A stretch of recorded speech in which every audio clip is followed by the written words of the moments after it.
videonya. Nah, jadi sudut itu adalah suatu wilayah antara dua buah garis yang bertemu pada suatu titik. Nah, besar suatu sudut biasanya dinyatakan dengan satuan derajat. Tentunya ada beberapa jenis sudut ya yang kita kenal ya. Teman-teman tahu yang namanya sudut lancip. Nah, sudut lancip ini dia harus berada di bawah 90 derajat besarnya. Nah, jadi maksudnya suatu wilayah antara dua buah garis yang bertemu pada satu titik adalah ini. Ada dua buah garis bertemu pada suatu titik. Nah, di tengah-tengah dia ada suatu wilayah. Ya. Jadi kalau garisnya nggak ketemu, ya nggak ada sudutnya. Ya. Kemudian juga ada sudut siku-siku, di mana sudut siku-siku itu berarti besarnya sebesar 90 derajat. Biasanya di soal-soal, nanti kalau kalian belajar Pitagoras dan sebagainya, akan ada tanda kotak kecil di sudutnya, itu artinya menyatakan kalau sudutnya adalah siku-siku. Kemudian ada sudut lurus, itu besar 180 derajat. Kemudian sudut tumpul. Nah, kalau sudut tumpul ini dia akan besarnya adalah lebih besar dari 90, tapi tidak sampai 180 gitu ya. Ini adalah sudut tumpul. Kemudian sudut refleks. Nah, kalau sudut refleks itu adalah sudut lebih besar dari 180 derajat. Kemudian ada sudut penuh atau sudut satu putaran sebesar 360 derajat. Ya, itu kira-kira nama-nama sudut-sudut. Jadi coba dihafalkan, ada yang namanya lancip, tumpul, refleks, ada yang siku-siku, ada yang lurus, ada yang penuh. Ya. Kita akan coba di contoh soalnya. Nah, ini kakak di sini punya berapakah besar sudut tersebut? Sebut berikut ya, gitu ya. Setengah dari sudut siku-siku, gitu ya. Setengah sudut siku-siku. Nah, ini berarti tinggal setengah dikali sudut siku-siku. Ingat sudut siku-siku berapa? 90 derajat, gitu ya. Maka ini berarti 45 derajat. Gampang ya. Sepertiga dari sudut lurus, berarti ini sepertiga dikali sudut lurus berapa? 180 derajat. Maka ini adalah 60 derajat. 2/3 dari putaran, maka ini 2/3 dikali satu putaran. Satu putaran berapa ya? Ya, 360 derajat ya. Berarti ini adalah, ya kita coret. Berarti ini 120, berarti 240 derajat.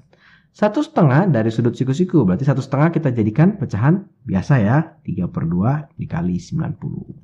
Dan dapat 135 derajat. Oke, jadi gampang ya, kalau cuma seperti ini mungkin mudah.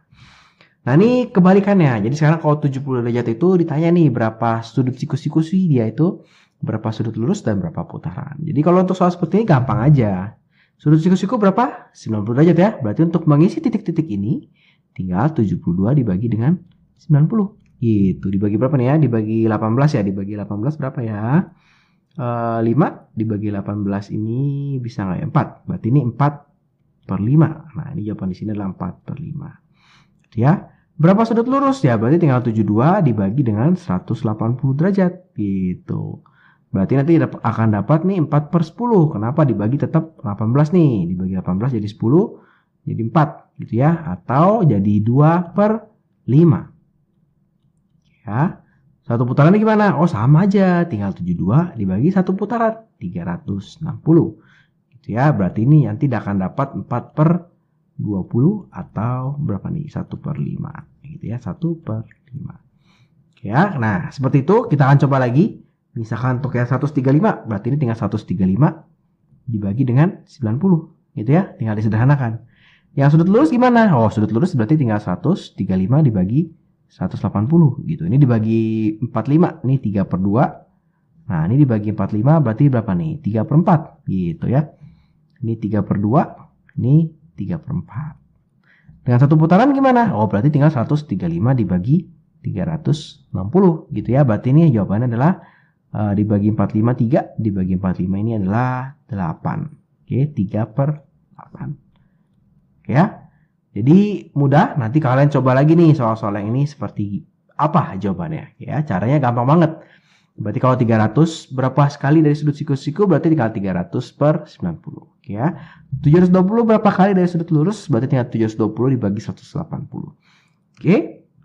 Nah, ini bisa juga guru kalian akan menanyakan termasuk sudut apa sih sudut-sudut berikut. Apakah sudut lancip, sudut tumpul, atau sudut refleks.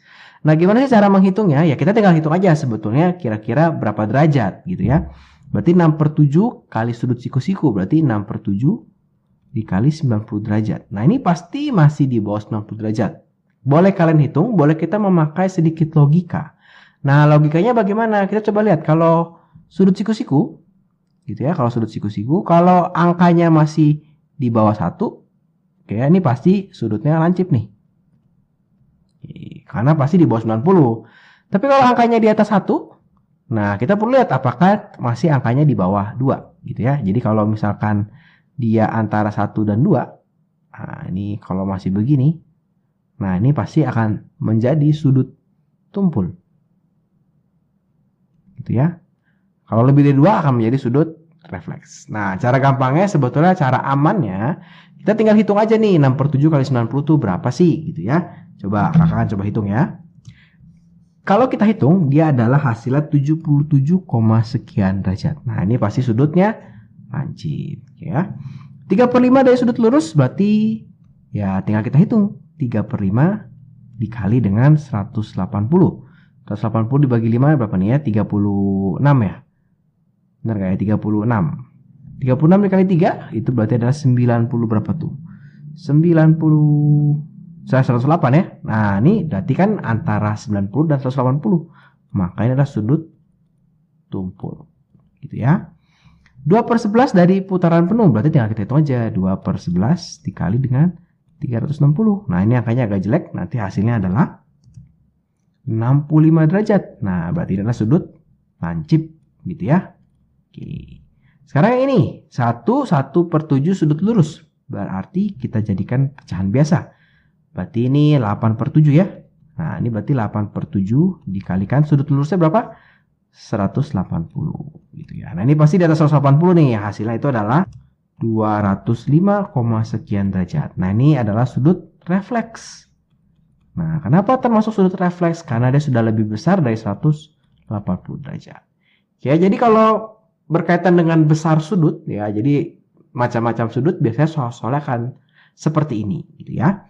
Oke, sekarang kita akan belajar bagaimana sih menamakan suatu sudut gitu ya. Suatu sudut itu biasa dinamakan dengan urutan 3 buah titik. Nah, kenapa ini penting? Biasanya nanti kalau di materi-materi selanjutnya gitu ya, untuk di garis-garis sejajar, bisa juga untuk di bangun datar, bangun ruang. Nah, ini akan sangat penting nih urutan kita menyebutkan sudut itu. Ya. Nah, dengan urutan 3 buah titik, di mana titik yang tengah adalah pusat dari sudut tersebut. Gimana sih maksudnya? Yuk kakak contohkan langsung. Misalkan kakak mau melihat sudut nomor 1. Ya, dia ada di titik B. Maka sudut nomor 1, nah ini adalah sudut itu lambangnya bisa tulis begini. B-nya itu pasti di tengah. Tinggal kita lihat apakah apa sih yang ada di perpanjangan si B ini gitu ya. Oh, ada si A, ada si D. Makanya sudut A, B, D. Gitu ya. A, B, D. Oh, tengah-tengahnya B.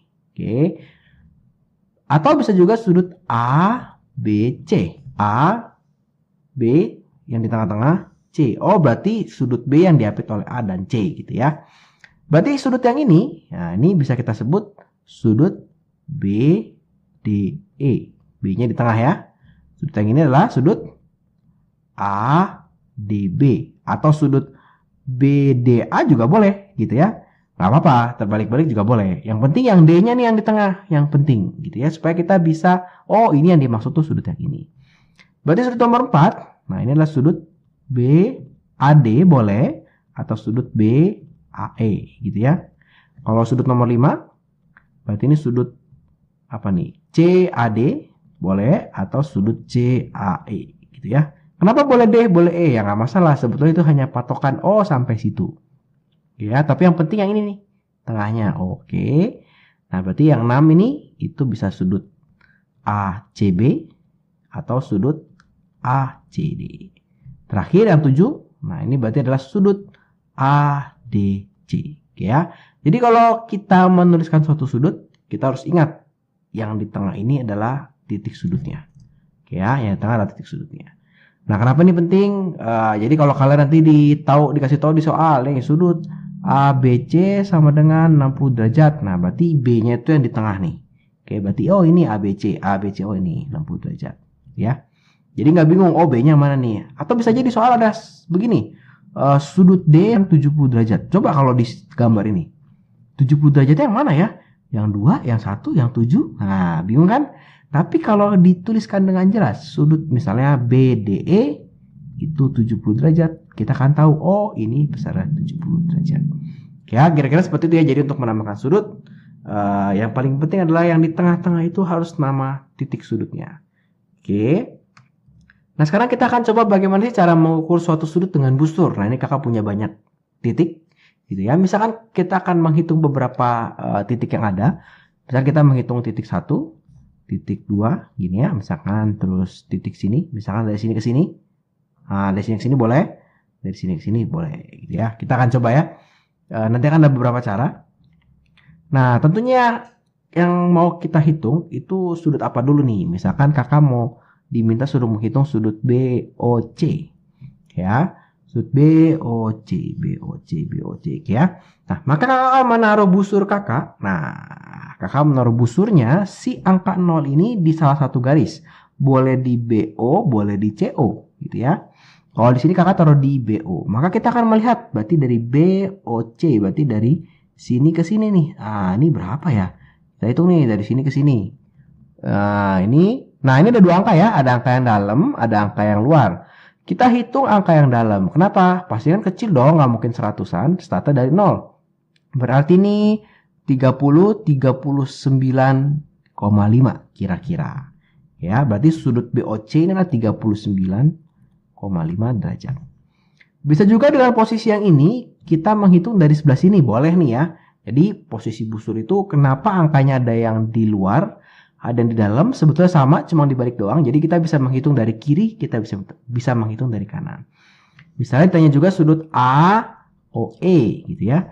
Maka kakak taruh busurnya di sini, di titik ini di O. Karena dia mau dihitung gitu ya, pasti taruh di situ titik tengahnya. Tinggal angka 0-nya mau kemana? Apakah mau ke E atau mau ke A? Di sini kakak ke A, maka kita akan menghitung dari sini ke sini. Berarti ini berapa nih? 26,5. Nah, kira-kira seperti itu. Nah, gimana kalau kakak disuruh menghitung misalnya COD? Nah, COD gimana nih? Misalkan kakak disuruh menghitung sudut COD. Ya, maka ingat kita pasti akan taruh busurnya di titik ini. Tinggal boleh nanti garis nolnya ke D atau ke C. Kalau di sini kakak bikin garis nolnya ke C gitu ya. Jadi karena COD pasti salah satunya nih si garis nolnya ada di C atau di D. Titik tengahnya pasti di tengah sudut yang mau dihitung si O ya. Kemudian kita akan hitung dari sini berarti COD ke sini. Ke sini. Berapa nih? Oh, ini 60 di bawah 60 59 derajat. Ya. Bisa juga kalau misalkan disuruh menghitung misalnya sudut COE gitu ya. Berarti dari C ke E gini ya. Berarti dari sini ke sini nih. Set ini nih. Nah, berarti kita hitungnya ini. Wah, besar nih. Nah, karena kita startnya dari sebelah sini, nolnya ini ya. Maka ini 110 lewat 4,5. Berarti 114,5 derajat. Gitu ya. Gimana kalau sekarang kita menghitung EOD? Nah, sekarang bagaimana cara kita menghitung si sudut EOD? Maka karena yang mau dihitung si O, pasti titik tengah si busurnya kita taruh sini. Busurnya boleh ditaruh di EO untuk yang garis nolnya atau di DO. Nah, kakak taruh di EO, gitu ya. Kakak taruh di EO si nolnya, dia mau EOD, maka dari sini ke sini. Dari sini ke sini ya. Berarti kita lihat nolnya ini 0, 10, 20, 30, 40, 50, 53,5. Oke ya. Nah, kenapa sih 5,5? Karena ada di tengah gitu. Kalau pas ya pas aja. Dan itu hanya perkiraan, oke ya. Jadi kira-kira seperti itu bagaimana cara mengukur sudut dengan busur. Nah, jadi terima kasih buat teman-teman yang sudah menonton.